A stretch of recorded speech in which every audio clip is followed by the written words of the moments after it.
Shalom, shalom frères et sœurs en Christ et bienvenue à la Rhapsodie du mercredi 8 février 2023. Rhapsodie écrite par le pasteur Chris Oyakilome et la lecture vous est offerte par les vérités de l'évangile. Le thème d'aujourd'hui est 3 choses importantes que Jésus est venu faire. Alléluia. Et le verset est pris de 1 Jean 3 verset 8 qui dit: celui qui pêche est du diable, car le diable pêche dès le commencement. Le Fils de Dieu apparut afin de détruire les œuvres du diable. Alléluia. Le pasteur Christ dit: Jésus avait un objectif clair en venant dans ce monde. Le premier est de détruire les œuvres du diable. La Bible nous a dit dans Acte 10, verset 38, comment Dieu a oint du Saint-Esprit et de force Jésus de Nazareth, qui allait de lieu en lieu, faisant du bien et guérissant tous ceux qui étaient sous l'empire du diable, car Dieu était avec lui. Non seulement Jésus est venu pour détruire les œuvres du diable, mais il est aussi venu pour que nous puissions avoir et jouir de la vie. La Bible dit dans Jean 10, 10, le voleur ne vient que pour dérober, égorger et détruire. Je suis venu afin que les brebis aient la vie et qu'elles soient dans l'abondance. Alléluia. Il a fait de nous les dispensateurs de la vie de Dieu.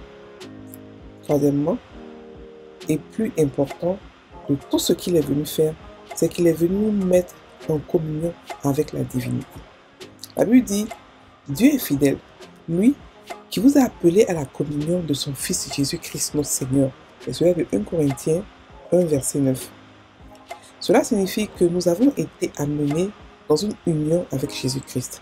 Nous avons été amenés dans l'amitié avec lui. Et dans cette communion, il vous connaît personnellement et partage avec vous sa vie et tout ce qu'il possède et représente. Alléluia. C'est pourquoi la Bible nous appelle héritiers joints avec lui. Et cela est de Romains 8 verset 17. Nous sommes des partenaires, des associés ou des camarades du genre divin. Ce n'est pas étonnant que Paul ait dit: tout est à vous. Et cela est de 2 Corinthiens 3 verset 21.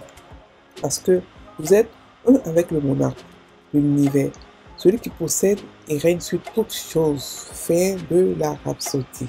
Alléluia. Alors, le pasteur nous dit que 3 choses importantes que Jésus est venu faire. Et il a pris pour verset d'ouverture 1 Jean 3 verset 8 qui nous dit que celui qui pêche est du diable, car le diable pêche dès le commencement. Le Fils de Dieu apparut afin de détruire les œuvres du diable. Alléluia. Ce verset est pris souvent pour condamner les enfants de Dieu qui pêchent. Non. Ce verset explique exactement ce que ça veut dire. Ça veut dire que, on dit quoi? Celui qui pêche est du diable. Le chrétien n'est pas n'est pas appelé le pécheur. Le chrétien peut avoir de temps en temps tomber, pécher, mais il n'est pas, on doit le dissocier du péché. De la même manière qu'un enfant, lorsqu'il commence à marcher, tombe, il se relève, il n'est pas moins humain. Ou il commence à voler, pardon, il ne sait pas dire qu'il est voleur. On le dissocie du vol parce que on sait qu'il peut changer.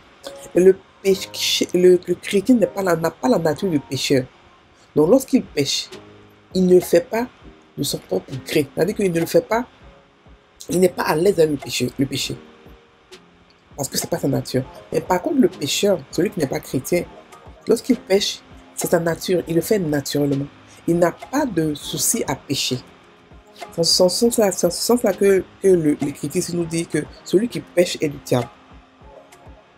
On ne parle pas forcément on ne parle pas du chrétien, mais on parle de celui qui a la nature pécheresse. Il est du diable. Mais nous qui avons la nature qui n'est pas pécheresse, qui avons la nature divine, ça peut nous arriver à nous, chrétiens, à certains chrétiens de pécher. Parce que la Bible nous parle de 3 types de chrétiens. Les bébés chrétiens, les adolescents et les matures. Les bébés chrétiens pêchent parce qu'ils ne savent pas qui ils sont encore. Les adolescents commencent à ne pas pécher, ils commencent à connaître qui ils sont. Et les matures ne pêchent pas. Et cela, vous pouvez le voir dans 1 Jean. Vous pouvez lire tout le livre 1 Jean 2. Vous verrez 1 dans 2, vous verrez quels sont les types de chrétiens. Donc ici, il faudrait qu'on puisse faire la madame. Ne prenons pas les versets hors de leur contexte pour expliquer ce qui n'est pas explicable. Ici, il dit celui qui pêche est du diable, mais il parle de pécheur, de celui qui n'est pas encore écrit. Parce que Dieu est venu ôter le péché du monde et il a réussi sa mission.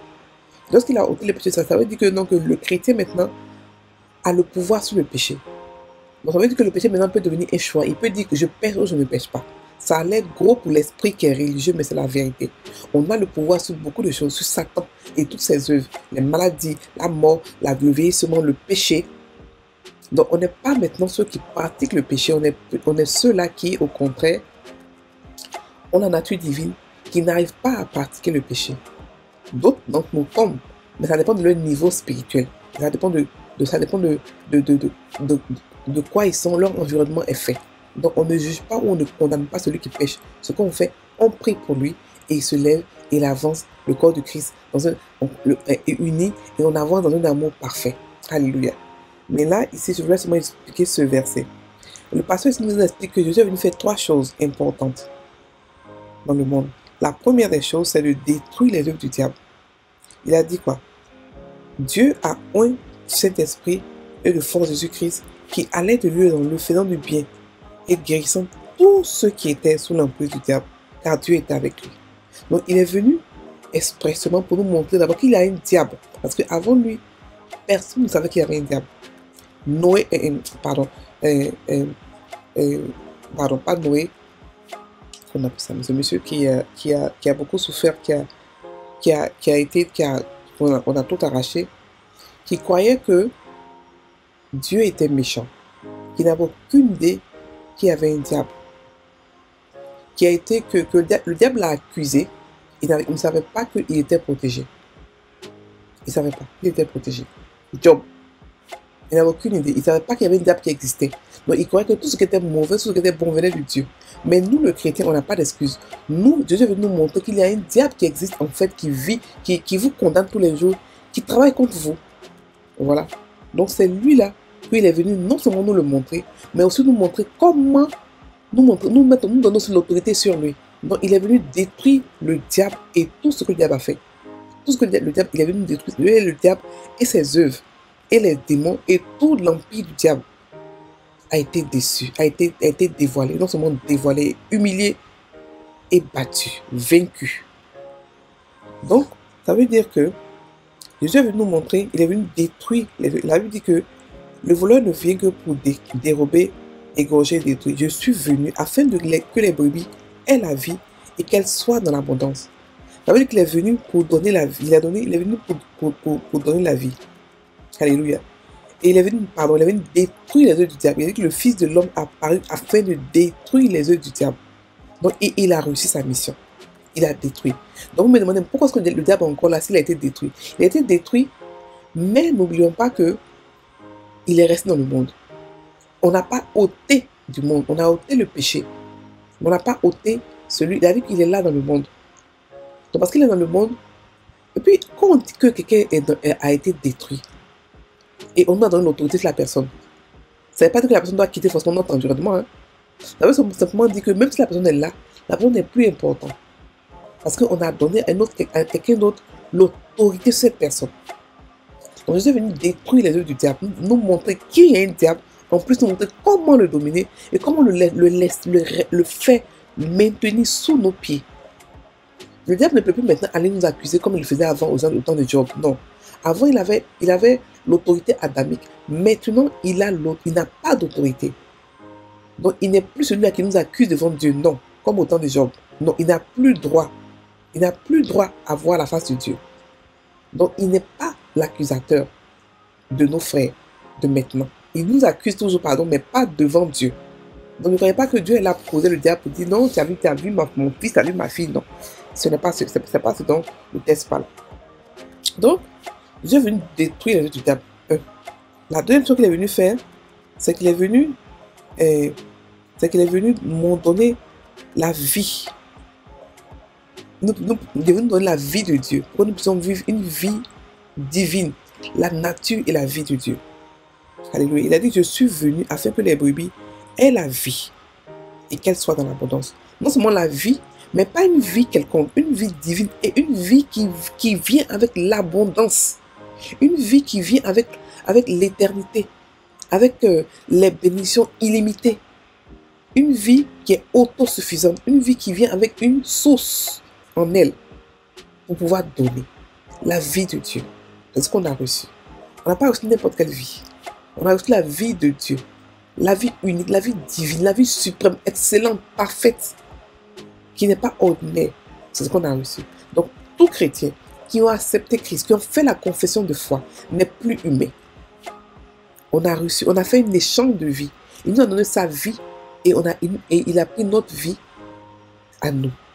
Donc, on a reçu la vie divine de Dieu. Et ensuite, la troisième chose qu'il est venu faire, il est venu nous donner une communion avec Dieu. Frères et sœurs en Christ, avant Jésus, les gens, le Christ, le Saint-Esprit venait sur les gens, il reposait sur eux, mais il ne restait pas avec eux, parce qu'il ne pouvait pas les contenir. Mais maintenant, il a créé des gens qui peuvent le contenir.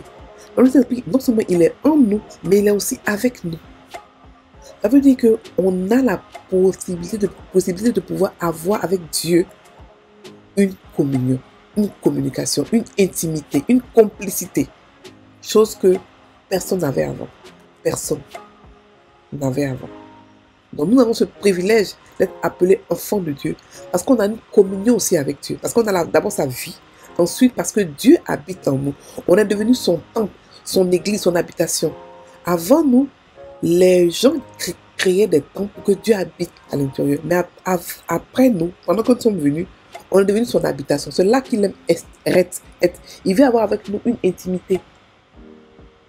Pour tous ceux qui sont parents comprennent ce que je veux dire. Parce que les parents, les enfants grandissent, les enfants sont... Mais on veut avoir toujours avec nos enfants une certaine complicité, une certaine communion d'amour parce qu'on les aime. Et c'est pareil pour Dieu. On est sa création la plus parfaite, la plus aimée. Il nous a aimés plus que tout. Il nous a élevés plus que les anges dans le ciel. C'est pour ça que les anges sont nos serviteurs.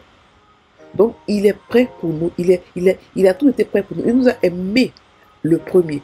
Il est mort pour nous. Il s'est donné, il s'est réconcilié lui-même avec lui-même. Il nous a réconcilié avec nous. Lui-même, il s'est réconcilié. Il a créé, il a instigé la réconciliation parce qu'il aimait ses enfants. Il nous aime. Et c'est parce qu'il nous a tellement aimé que Dieu a décidé de venir mourir sur la croix pour nous. Parce qu'il a compris que Dieu nous aime tellement qu'il fallait que lui, Jésus, il fallait que la parole devienne chair pour mourir pour Dieu. Donc, il nous a donné le privilège de pouvoir avoir avec lui une communion. Alléluia. Et cela, Moïse ne l'a pas eu. Et cela, Abraham ne l'a pas eu.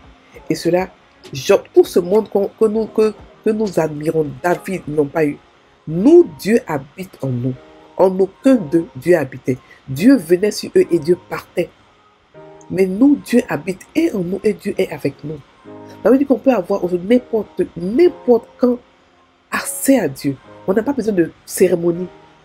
Non, on n'a pas besoin de couvrir les cheveux, faire ceci. Non, on parle, on rentre en esprit quand on veut, où on veut. On est en danger, on rentre en esprit.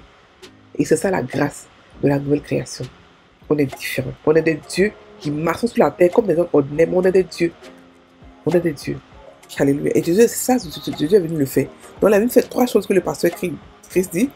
Il est venu nous donner détruire les œuvres du diable, nous donner la vie de Dieu, et ensuite nous donner la communion avec Christ. Avec Dieu, pardon. Mais aussi plein de choses qu'on a reçues. On a reçu son nom. On a reçu, par exemple, aussi sa parole. Donc, on est devenus des partenaires. On est devenu la voix de Dieu. Alléluia. On est la voix de Dieu. Et on est héritier joint avec Christ. Ça veut dire quoi? Ça veut dire que l'héritage que nous avons en Christ, on ne peut l'avoir sans Christ. Et il ne peut aussi le toucher sans nous. Parce qu'on est le corps, il est la tête. On ne peut pas diviser la tête et le corps. On a un héritage. On le prend ensemble. Il n'y a pas de 50%, 50%. Non, Dieu ne peut pas agir sans nous. Pourquoi? Parce que le monde où nous sommes, il faut un être humain qui est vivant pour vivre ici. Une fois que tu es mort, tu n'as plus droit à ce monde. Une fois que tu es esprit, et Dieu est esprit, Dieu n'est pas humain. Et comme il est esprit et que nous sommes humains, que le monde nous appartient, c'est par nous qu'il passe pour pouvoir toucher ces gens. C'est par nous qu'il passe pour pouvoir toucher les hommes, pour pouvoir guérir les hommes. Donc il a besoin de nous et on a besoin de lui. Sans lui, on ne peut pas guérir. Sans nous, il ne peut pas guérir. Parce qu'il a besoin de mains humaines, de voix humaines pour prier. Donc, on est joint héritier avec Christ. On n'est pas co-héritier. Alléluia. Donc, c'est pour ça que Paul a dit que tout est à nous. Parce qu'il nous a tout donné. Il n'a rien. La Bible dit qu'il nous a béni de toutes les bénédictions des cieux. C'est-à-dire que tout ce qui ressemble les cieux comme bénédiction, on a reçu cela. Donc, rien n'a été laissé. C'est-à-dire que tous les mystères de Dieu ont été pour nous et devenus maintenant faciles à comprendre, faciles à voir. Parce que Dieu a fait quelque chose de grandiose pour nous. Il a démontré son amour. Alléluia. Donc, il y a 3 grandes choses. Il y a le diable qui a été non seulement mis à nu, mais aussi ôté le péché et nous en donne l'autorité sur le diable. Ensuite, on a reçu la vie de Dieu, la vie qui peut contenir le Saint-Esprit, qui peut contenir Dieu. Ensuite, maintenant, on a reçu le Saint-Esprit. Alléluia. On est des gens privilégiés, on est des gens à part, on est des gens supernaturels, on est des divins, on est des dieux sur cette terre, on est des dieux, mais pas des dieux compris, mais des dieux qui fonctionnent, agissent, parlent, marchent comme Dieu. Alléluia. On va maintenant prendre la confession. Je prends ma vie en main et j'en profite pleinement. Car Christ a fait de moi un participant, un partenaire et un associé de la nature divine.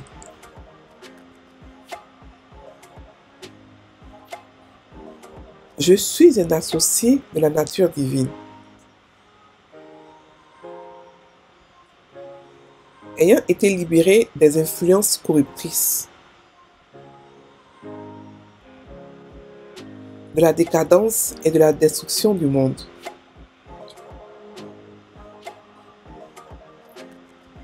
Par conséquent, je profite des immenses trésors et bénédictions de la vie de Christ. Gloire à Dieu. Alléluia.